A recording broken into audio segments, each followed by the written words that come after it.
আমার চ্যানেলে পনিরের অনেক রেসিপি দেওয়া আছে, তবে এই রেসিপিটা কিন্তু একদমই অন্যরকম, ভীষণ টেস্টি হয় খেতে, অসাধারণ। আপনারাও একবার বাড়িতে ট্রাই করে দেখতে পারেন। বাড়িতে কখনো গেস্ট আসলে বা নিজেদের কোনো অকেশানে বা এমনিও সানডেতে বানিয়ে খেতে পারেন, ভীষণ ভালো হয় খেতে। চলুন দেখা যাক আমি কিভাবে বানাচ্ছি।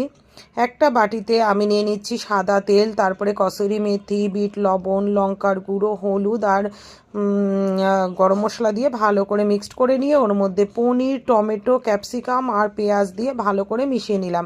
একটা বাটিতে নিয়ে নিচ্ছি 2 চামচ টক দই, তারপরে বেসন, লাল লঙ্কার গুঁড়ো, হলুদ দিয়ে মিক্সড করে রেখে দিলাম।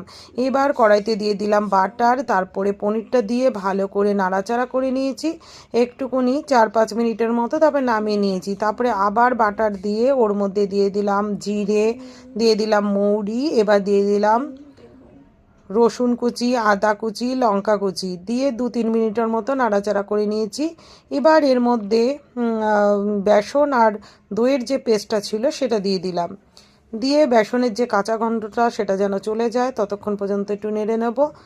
তারপরে কিন্তু এর মধ্যে এই কাজুটা পেস্ট করে নিয়েছি, নিয়ে কাজু পেস্টটা দিয়ে দিলাম, দিয়ে আবার একটু মিশিয়ে নেব ভালো করে। তারপরে এর মধ্যে ওই বাটিটা ধুয়ে একটু জল দিয়ে দিলাম। যদি একটু ঘন বেশি মনে হয় তাহলে কিন্তু আর একটু জল দিয়ে দিতে পারেন। এবার স্বাদ মতো লবণ আর সামান্য চিনি দিয়ে দিয়েছি। চিনিটা দিতে হবে কারণ টক দই আর টমেটোটা আছে, তার ব্যালেন্স করার জন্য কিন্তু চিনিটা সামান্য দিয়ে দিয়েছি। এইবার পনিরটাকে দিয়ে দিলাম। পনিরটাকে দেওয়ার পরে ভালো করে মিশিয়ে নেব 2-3 মিনিটের মতো, তারপরে কিন্তু ঢেকে দেব যাতে পনিরের মধ্যে ভালো করে সব কিছু ঢুকে যায়। এবার 3-4 মিনিট পরে কিন্তু নামিয়ে ঢাকনা খুলে নিয়ে ওপর থেকে ধনেপাতা কুচি ছড়িয়ে দিয়েছি। রেসিপিটা কেমন লাগলো অবশ্যই জানাবেন আমাকে, আর একবার বাড়িতে কিন্তু ট্রাই করে দেখবেন। এই রেসিপিটা কিন্তু লুচি, পরোটা, রুটি, লাচ্ছা পরোটা সব কিছুর সঙ্গেই ভীষণই ভালো লাগে খেতে। পনিরের রেসিপি তো সবাই বানায় নানান রকমের, আমি নিজেও অনেক রকমের পনিরের রেসিপি করি।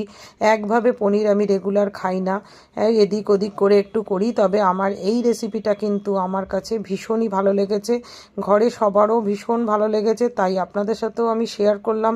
আপনারাও অবশ্যই একবার ট্রাই করে দেখবেন। চলুন সবাই ভালো থাকবেন, সুস্থ থাকবেন। আজকের মতো টাটা।